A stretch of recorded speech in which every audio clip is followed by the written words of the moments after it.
자, 오늘은 칼빈주의 5대 교리 중에 이제 마지막 무조건적인 선택 교리를 말씀을 강론하겠습니다.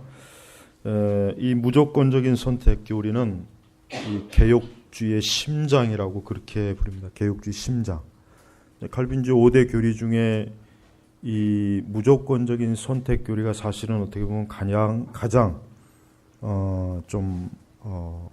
반발이 심하고 또 이해할 수 없는 그 교리로 가장 좀 안 좋은 반응이 이 무조건적인 선택이에요.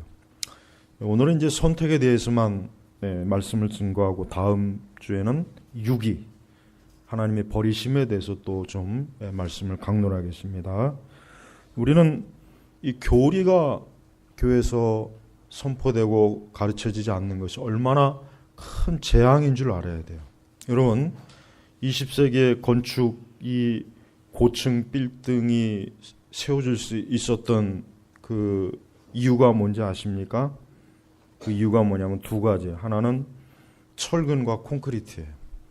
이 두 가지의 건축 재료가 개발이 되어서 비로소 우리가 생각하는 고층 건물, 몇십 층짜리 그 건물이 세워질 수가 있었던 거예요. 그러니까 철근과 콘크리트가 없으면은 고층 건물을 만들 수가 없어요. 우리가 뭐 이 2층, 3층 이런 건물도 여기에 다 적정한 이 콘크리트와 철근이 딱 배합이 돼서 그래야 이게 건물이 튼튼하지. 여기에 만약에 철근이 들어가지 않고 콘크리트가 적정량이 들어가지 않으면 어떻게 되겠습니까? 이것도 그냥 폭삭 주저앉는 거예요. 그래서 예전에 90년대 보면은 삼풍백화점도 그렇고 또 다리 하나도 또 주저앉았죠. 그때 사고 참 많이 났어요. 굉장히 많이 죽었죠. 그리고 요즘은 덜 하겠지만은 과거에는 이 콘크리트나 이 철근 같은 게 적정량 딱 그 공법대로 들어가야 되는데 그렇게 하면 돈이 많이 드니까 뒤에서 빼먹을 게 없으니까 거기서 많이 빼가지고 철근 10개 들어갈 거를 5개 들어가고 콘크리트도 적절하게 배합해야 되는데 모래를 더 많이 막 집어넣고 그러면 건물이 처음에는 멀쩡하지만 시간이 가면 갈수록 건물은 어떻게 됩니까? 그 현상이 나타나요. 무너지는 거예요. 교회도 마찬가지예요. 교회도 잠깐은 그저 은혜롭게 그저 좋은 얘기하고 행복한 얘기하고 긍정적인 얘기하고 그렇게 해서 지날 수는 있지만은 결국은 이 교리, 성경에서 말하는 교리를 가르치지 않으면 교회는 시간이 가면 어떻게 됩니까? 교회는 무너지는 거예요. 그 교회는 무너지는 현상이 어떻게 나타나느냐? 제일 먼저 이단이 많이 나타나요. 이단. 그러니까 교회에서 교리 가르치지 않고 바르게 하나님 말씀을 성경 그대로 증거하지 않으면 결국은 이단들이 가장 많이 나타나는 거예요. 우리나라가 이단이 굉장히 많아요. 정말 수를 헤아릴 수 없을 정도로 많고 그것도 문제지만 각 교회를 가보면은 이단적인 교회들이 있어요. 이게 큰 문제예요.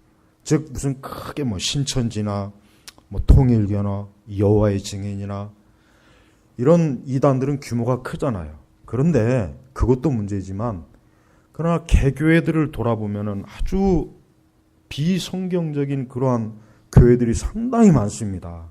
정말 많아요. 그거 굉장히 위험한 거예요. 그 교회라고 하는 울타리 안에서 그 교회 자체가 아주 비성경적이고 아주 교묘하게 비기독교적인 그런 형태들이 나타나서 교회를 아주 변태적인 집단으로 하는 데가 굉장히 많습니다. 저는 이거를 굉장히 너무 많이 이런 것들을 저한테 많은 얘기들을 해주는 사람들이 많기 때문에 잘 알고 있어요.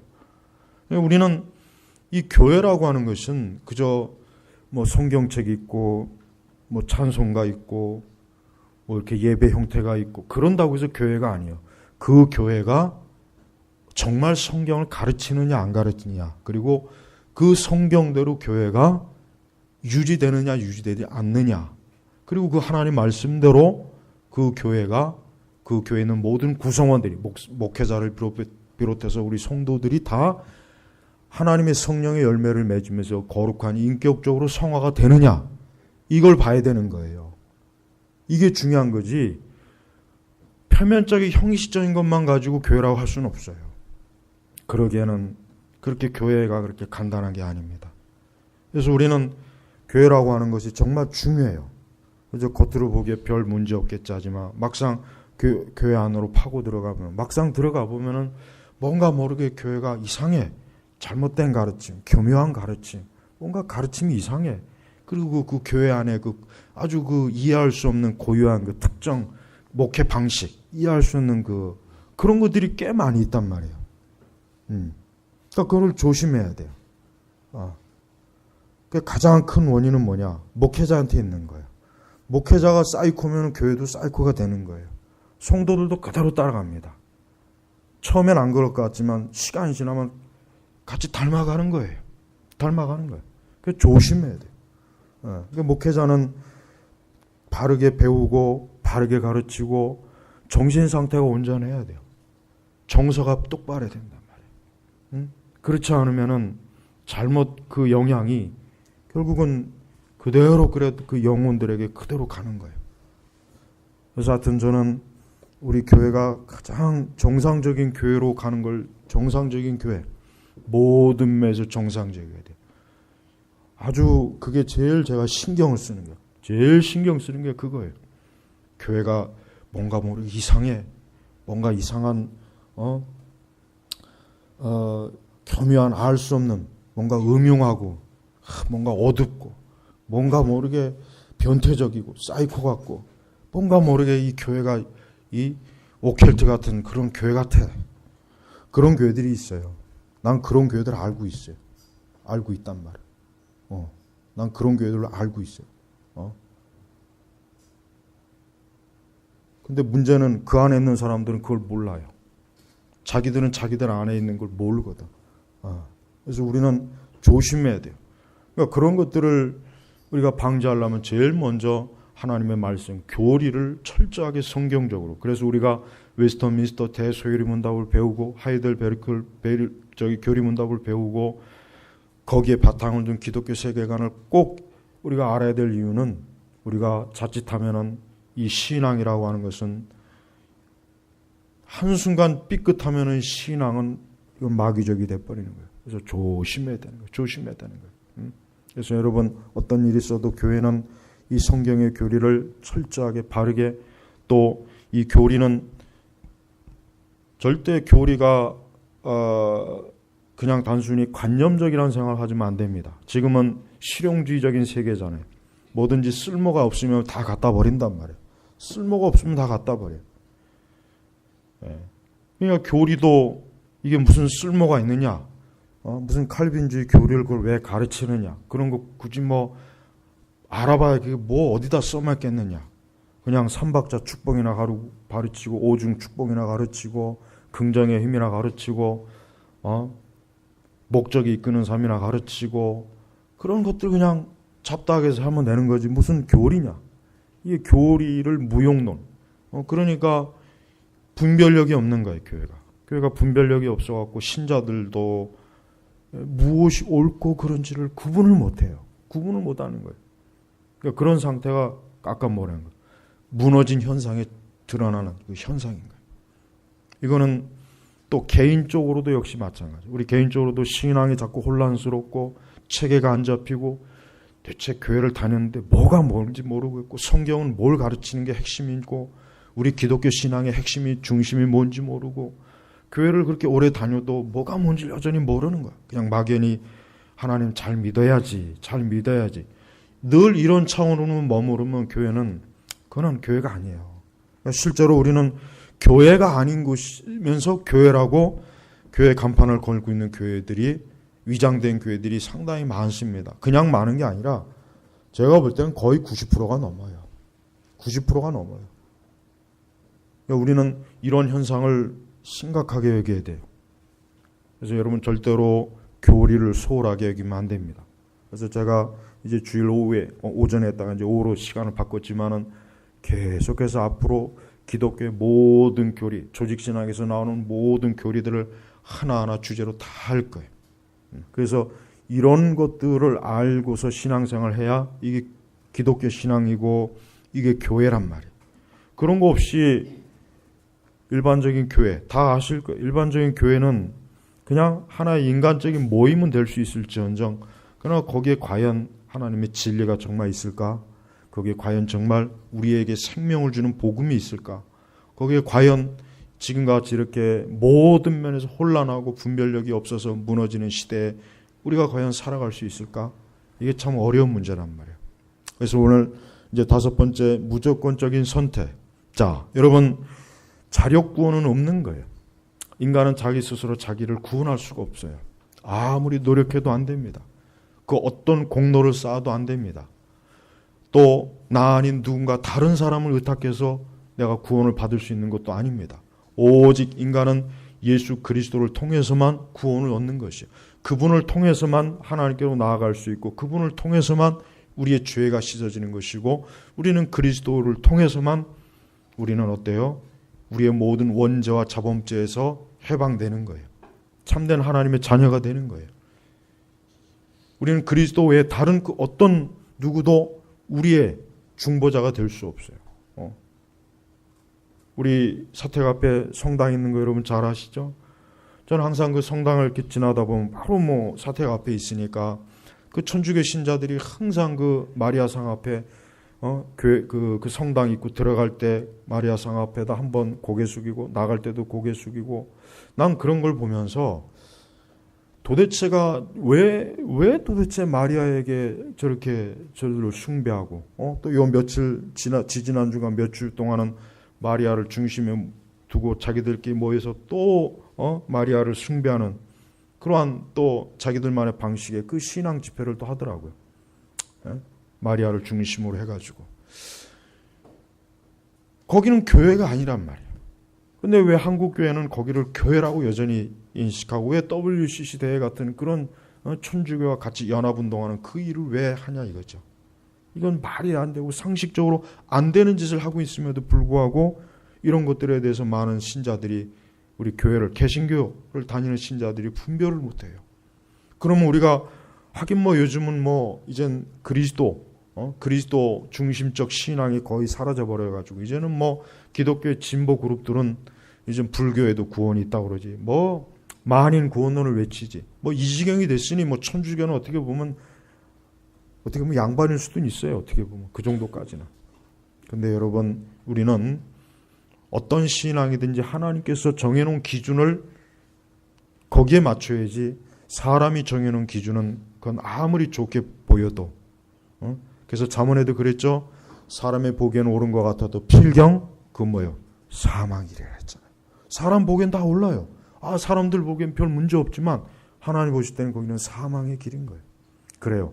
그리스도 외에 다른 그 어떤 곳도 구원이 없는 거예요. 그래서 우리는 많은 이단들, 여호와의 증인, 신천지, 안상호 하나님의 교회, 통일교, 안식교 이 모든 것들 다 뭡니까? 천주교를 비롯해서 이건 다 뭡니까?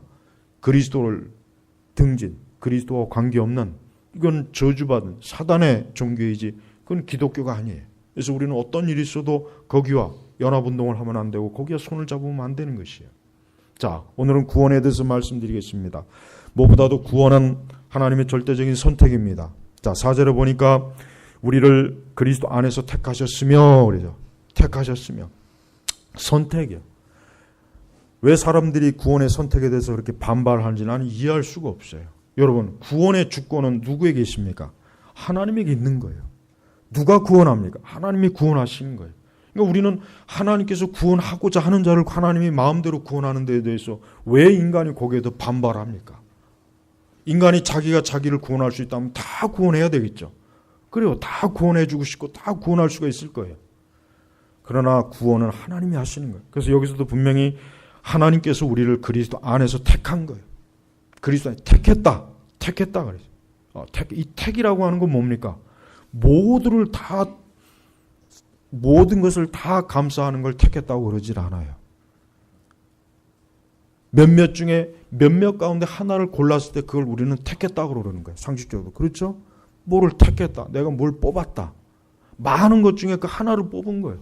하다못해 이런 슈퍼 가면 아이스크림도 있잖아요. 여름에 아이스크림 가게 가면은 물론 베스킨라빈 같이 막 그냥 그거는 아닐지라도 일반 슈퍼 가도 다양한 아이스크림이 있어요. 그럼 뭘 골라 먹을지 모르잖아요. 물론 제일 비싼 게 제일 맛있겠지만 하다못해 인간도 자기가 원하는 걸 선택하는 거예요. 하물며 하나님께서 자기가 선택할 권한이 없다면 어떻게 우리가 그 하나님을 주권적인 하나님이요 만왕의 하나님이요 만군의 주 하냐면 어떻게 그렇게 부를 수가 있어요? 우리는 하나님의 선택이에요. 구원은 사람이 선택하는 것이 아니라 하나님의 일방적인 선택이에요. 선택. 그것도 그냥 언제 선택합니까? 4절에 보니까 그분께서 창세 전에 창세기 1장 1절 태초 하나님이 세상을 창조하시니라. 그 전에 벌써 하나님께서 우리를 그리스도 안에서 택한 거예요.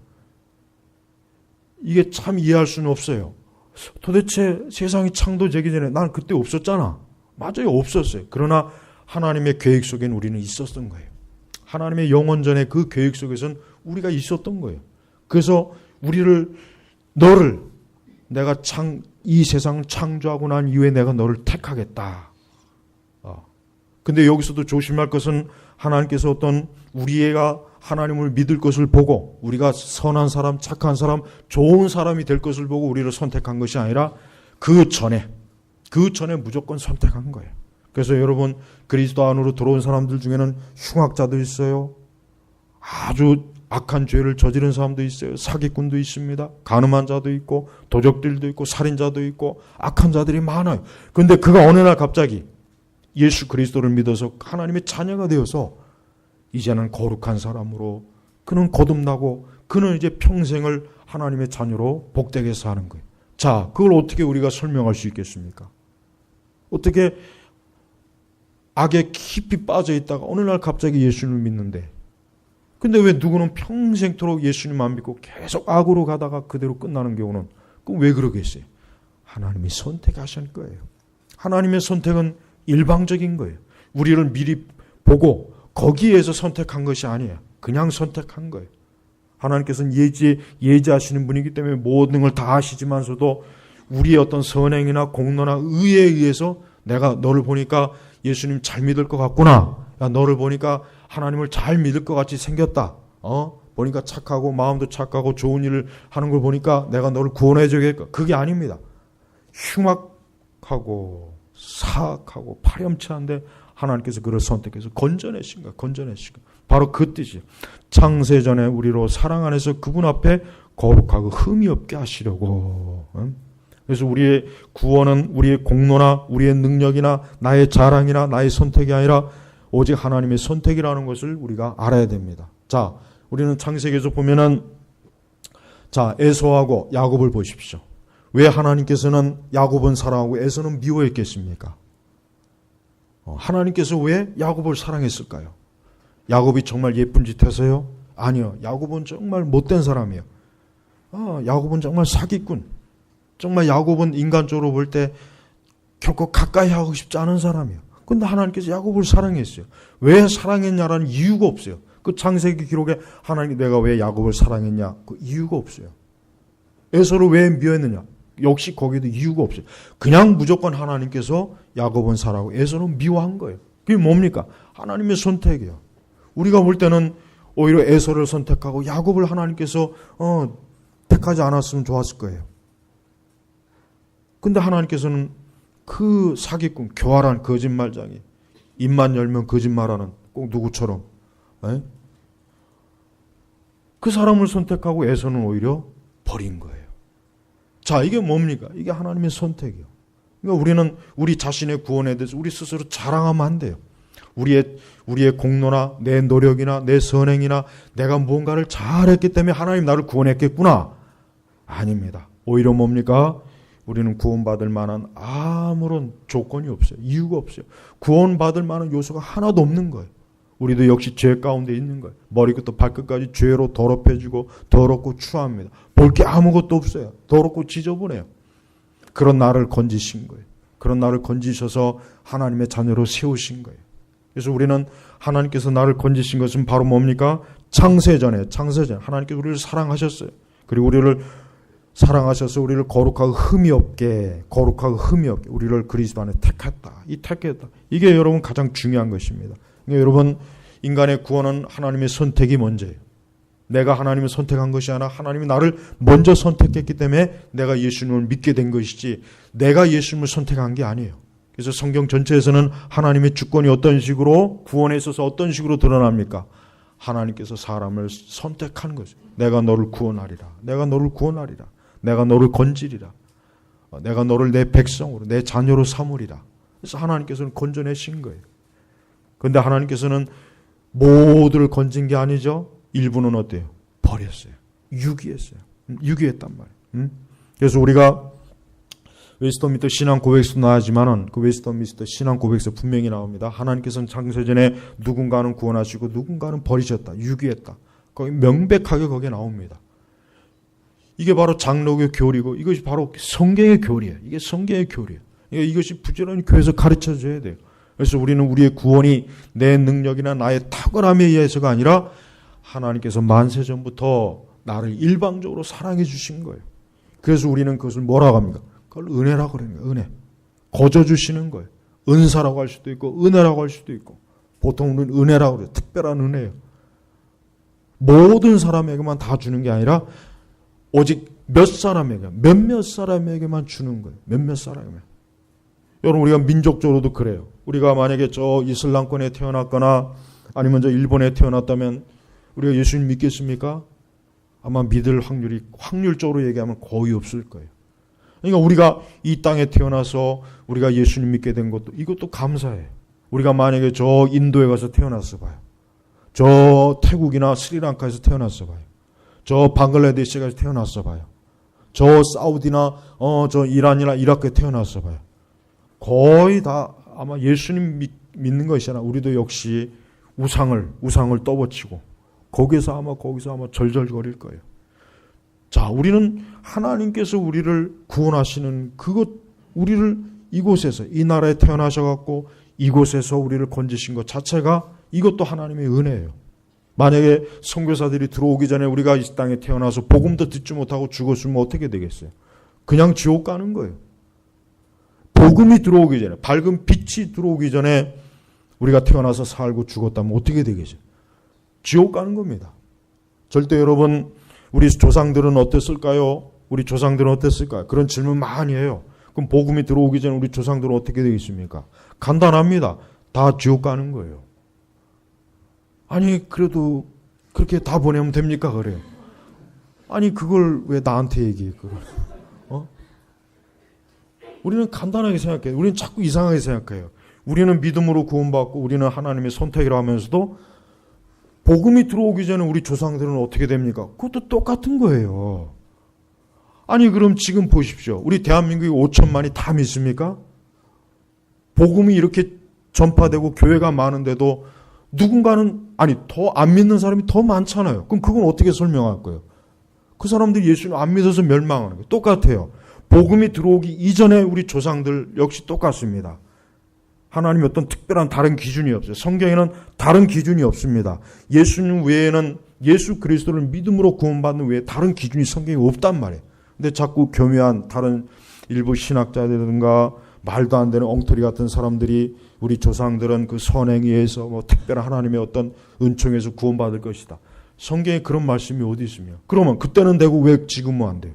그럼 지금도 그런 식으로 나를 하나님 구원해 주십시오. 난 교회 다니기 싫습니다. 우리 그렇게 하면 될 거 아니겠습니까? 그럼 말이 안 되잖아요. 앞뒤가 안 맞잖아요. 그것도. 마찬가지. 그러니까 앞으로 절대 우리 조상들은 어떻게 되느냐? 다 지옥 간 거예요. 어쩔 수가 없어요. 그 하나님의 선택이에요. 창세전에 하나님께서 이 나라, 여러분, 요즘 내가 요즘 구한말에 대한 책을 다시 한번 쭉 읽어보지만, 우리나라는 이 기독교가 아니면 설명이 안 됩니다. 우리 근세 이후에 이 기독교가, 이 선교사들이 모든 걸 다 줬어요. 모든 걸 다 준 거예요. 이승만 대통령도 그 아펜셀러가 아니면 이승만 대통령도 감옥에서 죽었을 거예요. 아펜셀러하고 선교사들이 그 고종에게 이 사람 절대 감옥에서 죽으면 안 된다. 그래가지고 결국 풀려준 거예요. 우리 이 조선말, 구한말, 그 역사를 보면 선교사들이 엄청나게 많은 활동을 했어요. 모든 걸 다 줬어요. 모든 근대, 우리가 지금 누리고 있는 이 모든 것들을 선교사들이 다 준 거예요. 다 준 거예요. 근데 기독교를 이런 식으로 이렇게 폄하하는 거 보십시오. 이게 얼마나 이게 안타까운 일입니까? 여러분, 선교사들이 들어와서 복음이 전해지는 그 시기가 바로 뭡니까? 하나님께서 창세전에 이제 이 땅에 있는 영혼들을 구원하리라. 이 땅에 있는 하나님께서 만세전에 택한 자를 구원할 시기가 그때란 말이에요. 그때란 말이에요. 그러니까 그 전까지 하나님이 허락하지 않은 거예요. 자, 바울이 복음을 전하려고 했을 때 처음에 어디로 가려고 그랬습니까? 아시아 쪽으로 가려고 그랬잖아요. 그래서 토인비 같은 사람은 바울의 그 역사세, 바울의 그 한 걸음이 서구 문명을 일으켰다. 그렇게. 그러니까 바울이 만약에 그때 아시아 쪽으로 갔다면 지금쯤 이 아시아가 이 티벳이나 중국이나 이 아시아, 동남아시아 우리부터 이 아시아가 기독교 국가가 됐을 거예요. 아시아가 기독교 국가가 되고 아시아가 기독교의 그 1000년, 2000년의 역사가 있었을 거예요. 그 바울의 그 한 발자국. 그 한 발자국. 그러니까 토인비가 탁월하게 표현했어요. 그 바울의 한 걸음이 서구 문명에 빛을 줬다 그랬단 말이에요. 근데 하나님께서 꿈에 마게도니아를, 그러니까 우리 쪽으로 와, 이쪽으로 오세요. 그래서 바울이 그 꿈을 보고 발길을 돌려갖고 서쪽으로 간 거 아니에요. 그래서 이 서구 세계가 기독교가 들어온 거 아닙니까? 자, 보십시오. 그 누가 하신 겁니까? 하나님이 하신 거예요. 그래서 저는 그 말씀을 볼 때마다 하나님께서 그냥 바울이 원래 가던 대로 가게 했으면은 지금쯤 이 아시아가 그냥 기독교의 그 오랜 역사를 가진 나라가 됐을 텐데 왜 하나님께서 왜 소아시아, 왜 저쪽 서구 쪽으로, 왜 그쪽으로 가게 했을까? 그거 왜 그렇게 했어요? 몰라요, 그거. 몰라요. 성경에 이유가 안 나와 있어요. 어쨌든 하나님께서는 허락하지 않은 거예요. 보십시오. 하나님께서 모든 걸 당신이 원하시는 대로 하는 거예요. 그러니까 구원도 내가 누군가를 구원하고 누군가를 버리는 건 하나님의 뜻인 거예요. 그 토기장의 마음이에요. 그러니까 우리는 더 이상 왜 하나님께서 왜 누구는 구원하고 왜 누구는 구원하지 않습니까? 그렇게 하나님의 항의한다는 것은 그것은 하나님의 그 창조주의 주권을 무시하는 거예요. 그건 무시하는 거란 말이에요. 그래서 분명히 바울은 에베소서에 하나님의 계시대로 우리를 그리스도 안에 택하셨으며, 그리고 5절로 넘어가면 그분의 기뻐하시는 뜻을 따라, 항상 여기서 중요한 게 뭡니까? 그분이 기뻐하시는 뜻, 그분 하나님이죠. 하나님께서 기뻐하시는 뜻을 따라, 하나님의 뜻이 뭡니까? 우리를 예정하시오. 자, 여기서 이제 예정교리가 나오죠. 이 예정교리도 역시 중요한 거예요. 나중에 예정교리도 별도로 설교하겠습니다. 자, 예정. 보통 감리교나 다른 교파들이 장로교는 그 예정교리 믿는다며? 우리는 그런 말 할 때마다 성경에 예정이라는 말이 있어. 너희 감리교, 너희 성결교, 너희 너희 교파들도 너희 성경 봐. 거기에도 예정이란 말이 있어. 로마서에 있어. 에베소도 있어. 그럼 너희 성경은 뭔데? 그렇게 역으로 얘기하면 돼요. 왜 예정교리를 장로교의 무슨 전용교리로만 알고 있어요? 그건 잘못하는 거예요. 그거는 성경에서 말하는 거예요. 자, 우리를 예정하시오. 그럼 성결교 성경은 우리를 거기 성결교나 감리교나 다르게 써 있나요? 똑같아요. 똑같이 예정이라고 써 있단 말이에요. 원어에도 그렇게 나와 있는 거예요. 그러니까 예정교리는 장로교 교리라고 하면 안 돼요. 성경에서 가르치는 교리예요. 예정, 미리 정한 거예요. 미리 정한. 하나님께서 누구누구를 선택한 거예요. 누구누구를 몇 날 몇 시에 구원하기로 택한 거예요. 그걸 하나님의 자녀로 내가 정했다. 하나님이 미리 정한 거예요. 우리를 미리 보고 정한 것이 아닙니다. 우리의 상태를 미리 보고 정한 게 아니라 그냥 하나님께서 우리를 정해서 예수 그리스도로 말미암아 그분의 아들로 받아들였으니, 여기서 그분의 아들은 뭡니까? 양자가 돼. 양자. 우리는 양자예요. 우리는 하나님에 의해서 그리스도 안에서 우리를 입양시킨 거예요. 원래는 죄의 자녀요, 마귀의 노예요, 멸망의 자식이었어요. 그런 많은 우리를 가운데, 여러분 예전에 이제 고아원, 예전에 6.25 전쟁 끝나고 나서 이제 미국 사람들이 우리 한국에 오면은 그 고아원에 가서 이제 그 입양을 이제 고아를 이제 골라서 입양을 하는 거예요. 그러면 이제 그 고아원 원장들은 그냥 아이들을 막 그 전날부터 목욕을 시키고 옷을 깨끗하게 입혀요. 그래서 아이들을 이렇게 쫙 이렇게 진열을 해요.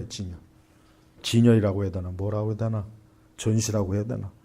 그 아이들을 이렇게 쫙 해서 그러면 이제 그 입양할 그 미국인 그 부부가 이렇게 보는 거예요. 그 중에서 누가 마음에 들어야 될까요? 여자가 마음에 들어야지. 여자가 선택하는 거예요. 여자가.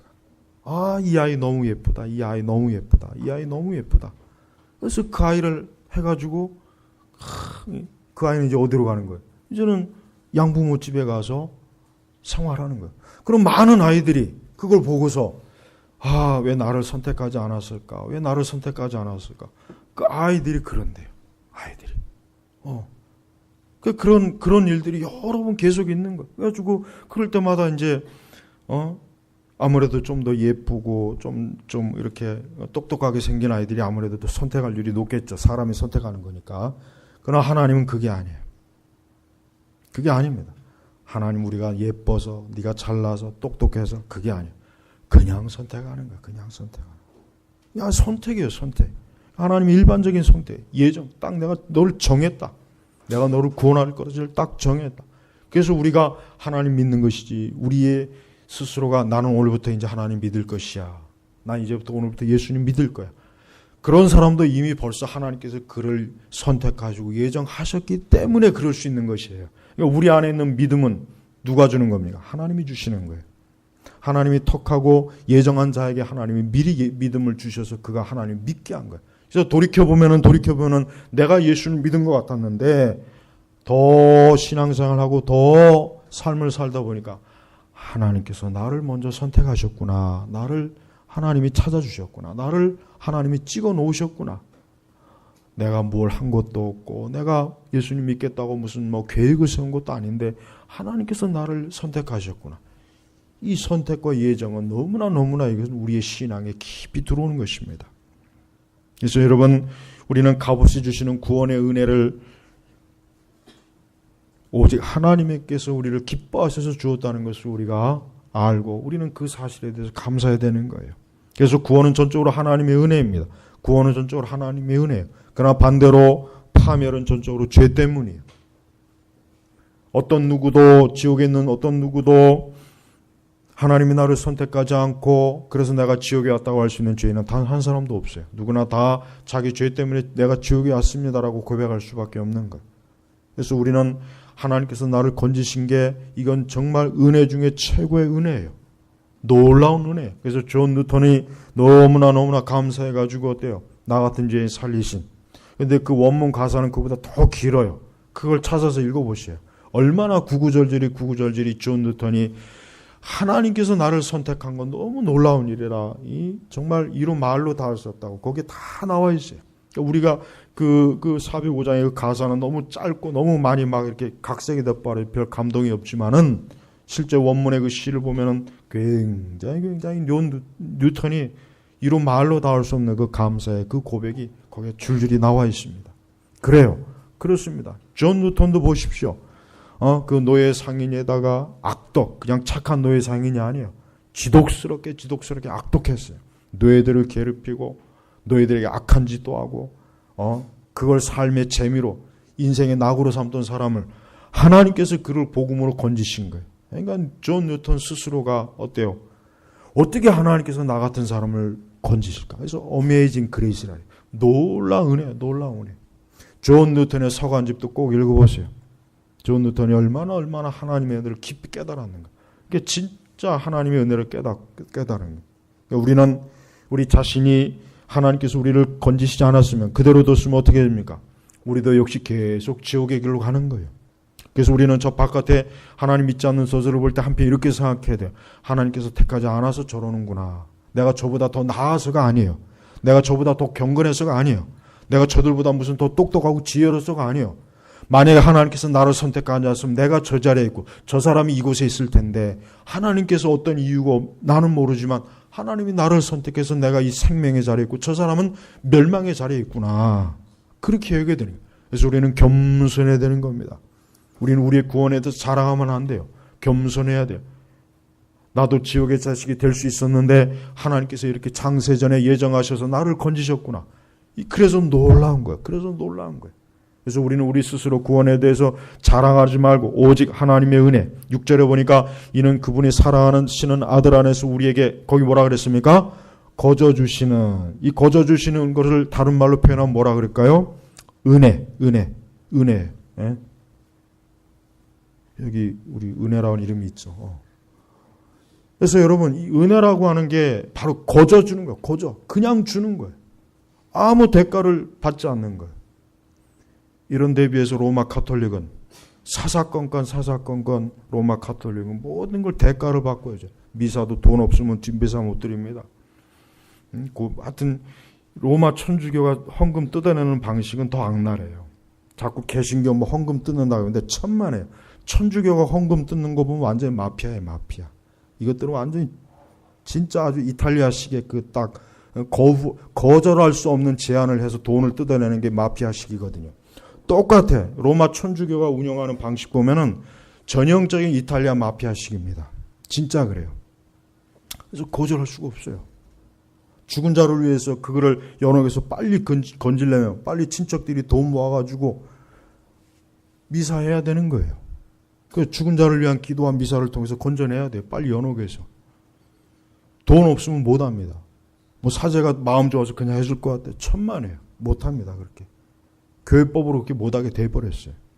응? 그러니까 우리는 프란치스코 교황이 얼마나 사악한 가장 역대 교황 중에 내가 볼 때는 이 프란치스코 교황이 가장 악랄해요. 267명인가 몇 명의 그 역대 교황, 그 거짓말로 짜놓은 그 교황 연대표를 보면 말도 안 되지만 어쨌든 하여튼 역대 교황 중에 가장 악랄한 자가 누구냐면 이 프란치스코예요. 가장 천사 같고 가장 자비로워 보이고 가장 가장 아주 인자해 보이지만 가장 악해요. 제일 악합니다. 모든 교황 중에 제일 악한 게 지금 이 현 교황이에요. 이보다 더 악한 교황이 또 나올 수 있을지 모르겠어요. 나오긴 하겠죠, 뭐. 나오겠죠, 뭐. 여러분, 하나님께서 거저 주시는 이 은혜를, 다른 어떤 여러 가지 방식으로, 우리에게 대가를 바라고, 대가를 주고, 대가를 치러서 우리를 구원한다. 이건 말이 안 되는 거예요. 그래서 기독교는 은혜 종교라 그러잖아요. 은혜 종교예요.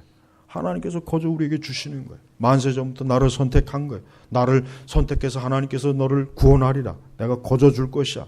그러나 내 아들이 값을 치를 거야. 우리에게는 거저이지만 하나님 편에서는 뭡니까? 값을 치른 거예요. 그래서 그분의 사랑하는 아들 안에서라 그러죠. 아들 안에서. 왜? 아들 되시는 예수님께서 십자가에서 값을 치러야 돼요. 그분이 값을 치러야만 우리가 거저 받을 수 있어요. 그분이 값을 치르지 않으면 우리는 거저는 안 돼요. 안 됩니다. 안 되는 거예요. 내가 율법을 완전하게 지키든지 그런 완전하게 누가 지킵니까? 율법은 지킬 수 없어요. 결국은 다 멸망하는 거예요. 이게 하나님의 선택. 이게 무조건적인 선택이에요. 우리는 이 교리를 들을 때마다 혹이나도 불안해서 그러면 하나님께서 나를 선택하지 않았으면 어떻게 하죠? 그런 걱정할 필요가 없어요. 하나님께서는 자기에게 오는 자를 하나님 쫓아내질 않아요. 그래서 누구라도 그리스도 안에서 하나님 주시는 생명의 소식을 들으면은 무조건 오는 거예요. 무조건 그리스도에게 와요. 그리스도에게 와서 주여 나를 건지소서. 그럼 건져 주십니다. 아니 하나님께서 선택하라는 건 창세전에 선택하고 예정하라는데요. 아니요. 그건 신경 쓰지 마세요. 그건 하나님께 맡기고 우리는 그냥 이 좋은 걸 선택하는 거예요. 더 좋은 걸 선택하면 되는 거예요. 그러니까 절대 이런 교리를 듣고 오히려 불안해하지 말고 그래 그러면 내가 이 좋은 걸 선택해야지. 하나님께서 나를 건져 주실 거야. 복음서에 보면 예수님에게 온 사람들 치고 예수님께로부터 쫓겨난 사람은 없어요. 바리새인들과 예수님을 시험하려고 하는 사람 외에는 예수님에게 자비를 구하는 사람 치고 쫓겨난 사람이 누가 있습니까? 없단 말이에요. 그럼 뭘 보여주는 거예요? 지금 누구라도 어떤 죄인이라도 자기가 죄인인 것을 깨닫고 하나님의 아들 예수 그리스도를 믿음으로 영생을 얻는 걸 깨달은 사람은 주님께 오면 건짐을 받는다는 걸 보여주기 위함이에요. 예수님께서 언제 너는 구원 안 해줘. 너는 너는 안 돼. 너는 돼. 성경에 보험에 그런 말이 없어요. 오히려 이방인일지라도 오히려 이방인들이 더 환영받았죠. 이방인들이 더 칭찬받았어요. 수르보니게 여인 보십시오. 개라고 불린 여인도 하나님께서 나중에 은혜 주시잖아요. 그러니까 우리는 선택의 교리를 듣는다고 해서 또 예정의 교리를 듣는다고 해서 자꾸 불안해할 필요가 없이 오히려 이러한 교리를 들으면 들을수록 나는 그리스도를 반드시 믿어야겠구나. 나는 예수님을 믿어서 구원을 얻어야 되겠구나. 나는 예수 그리스도를 통해서 하나님의 자녀가 되겠구나. 양자가 되어야 되겠구나. 오히려 더 이런 마음과 믿음을 가지고 주님 앞에 나오면 되는 겁니다. 그럼 구원 받는 거예요.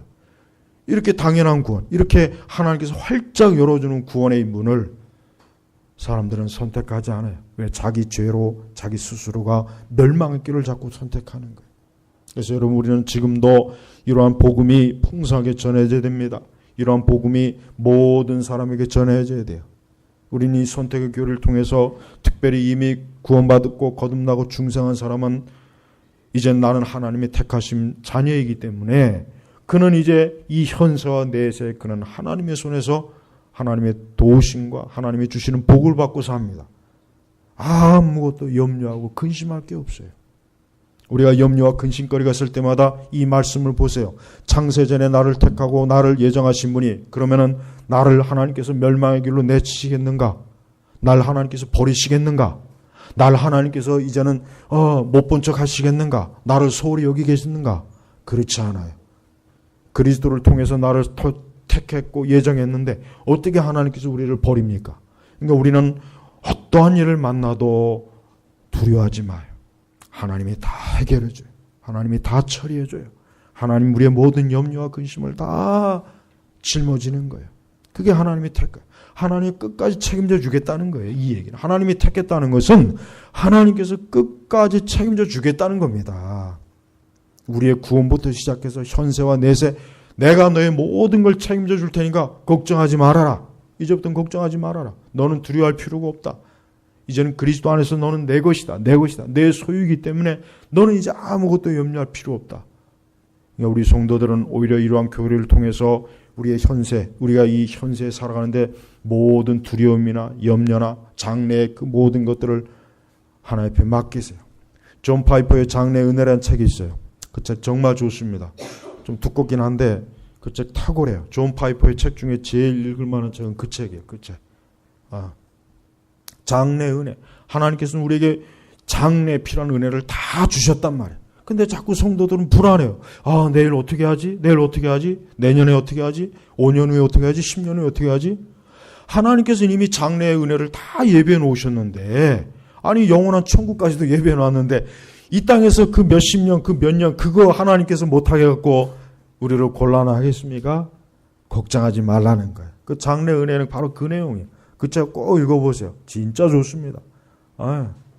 저는 존 파이퍼의 책을 별로 안 좋아하는데 그 책 하나는 좋아해요. 여러분 우리 성도들의 불안해하거나 염려할 필요 없어요. 물론 보이는 상황이나 돌아가는 상황은 굉장히 암울하고 어둡고 어떻게 될까 우리 각자 우리 삶 이게 두려워하긴 해요. 그러나 하나님께서 주시는 그 장래 은혜는 이미 벌써 확정이 된 거예요. 지워지질 않아요. 한번 그리스도의 피로 찍었기 때문에 지워지질 않는 것입니다. 그걸 누가 지우겠습니까? 누구도 그걸 못 지우네. 한번 딱 찍으면 끝나는 거예요. 로마 황제가 한번 낙인 찍으면 누구도 그걸 손대면 큰일 납니다.